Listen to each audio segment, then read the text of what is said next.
Dalam dunia sepak bola, transfer pemain kerap menghadirkan kejutan. Beberapa di antaranya sudah lama diprediksi, sementara lainnya muncul tiba-tiba dan memancing pertanyaan. Sejak kapan proses ini terjadi? Transfer Bernardo Silva adalah contoh nyata dari kategori kedua. Saat bursa transfer mulai menggeliat, nama Bernardo lebih sering dihubungkan dengan Atletico Madrid. Banyak laporan mengungkapkan bahwa sang pemain bahkan hampir mencapai kesepakatan pribadi dengan klub tersebut. Para pendukung Atletico pun merasa optimistis, percaya bahwa pengumuman resmi hanya tinggal menunggu waktu. Namun, sepak bola memang penuh dengan kejutan yang sulit ditebak. Di tengah fokus publik pada persiapan Piala Dunia 2026 dan persaingan klub-klub dalam berburu pemain, Real Madrid secara tak terduga mengambil langkah dari balik layar. Dalam hitungan hari, arah transfer Bernardo berubah drastis. Pertanyaannya kini adalah, bagaimana Real Madrid berhasil mengubah situasi tersebut? Apa yang membuat Bernardo Silva yang dikabarkan nyaris berseragam Atletico malah memilih untuk bergabung dengan rival sekota? Inilah kisah di balik transfer penuh kejutan yang mengguncang banyak pihak.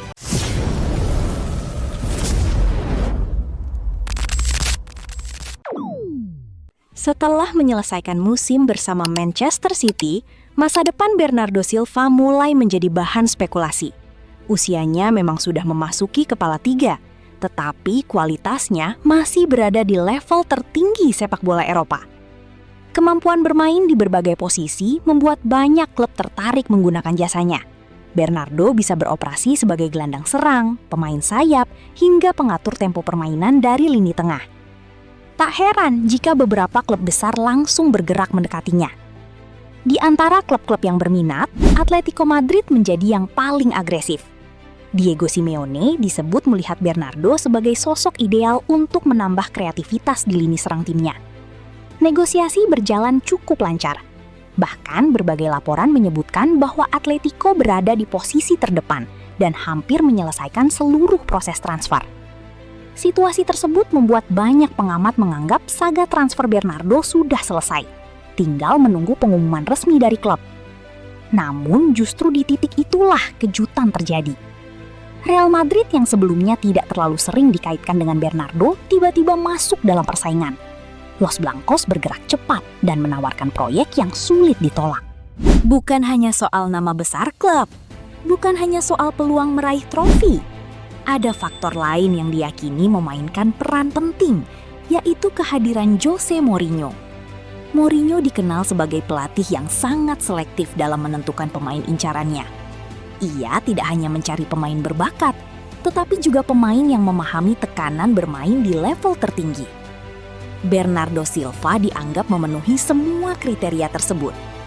Selama bertahun-tahun bersama Manchester City, Bernardo telah memenangkan berbagai gelar bergengsi. Ia terbiasa bermain dalam pertandingan besar dan menghadapi tekanan tinggi. Karakter seperti itulah yang sangat dihargai Mourinho. Menurut berbagai laporan, komunikasi antara Mourinho dan Bernardo menjadi salah satu alasan mengapa sang pemain mulai mempertimbangkan ulang masa depannya.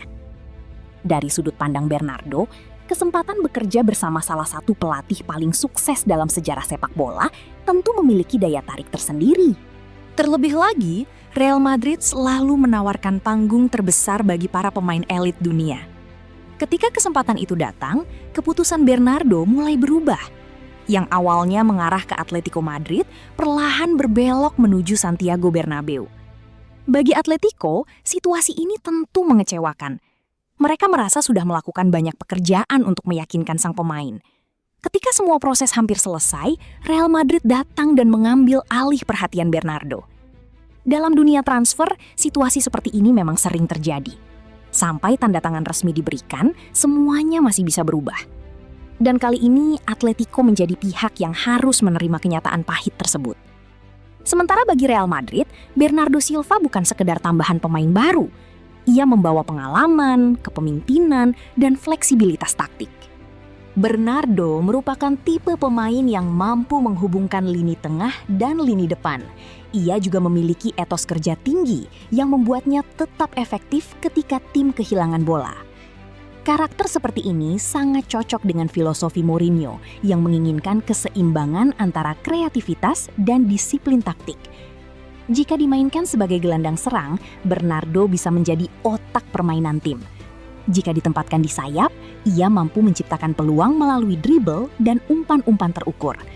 Sedangkan ketika tim membutuhkan kontrol permainan, Bernardo bisa turun lebih dalam untuk membantu membangun serangan. Fleksibilitas itulah yang membuatnya menjadi aset berharga bagi tim manapun. Tak hanya itu, kehadirannya juga dapat membantu proses regenerasi di ruang ganti Real Madrid yang mulai kehilangan beberapa pemain senior dalam beberapa musim terakhir. Dengan pengalaman panjang di level tertinggi, Bernardo diharapkan mampu menjadi salah satu pemimpin baru dalam skuad. Pada akhirnya, transfer Bernardo Silva menjadi bukti bahwa dalam sepak bola tidak ada kesepakatan yang benar-benar aman sebelum diumumkan secara resmi. Atletico Madrid mungkin merasa sudah memenangkan perburuan ini. Namun, Real Madrid datang pada saat yang tepat dan berhasil mengubah arah cerita. Kini, tantangan berikutnya adalah membuktikan bahwa keputusan tersebut memang tepat. Mampukah Bernardo Silva menjadi sosok penting dalam proyek baru Real Madrid? Ataukah justru tekanan besar di Santiago Bernabeu akan menjadi ujian terberat dalam kariernya? Tulis pendapat kalian di kolom komentar ya.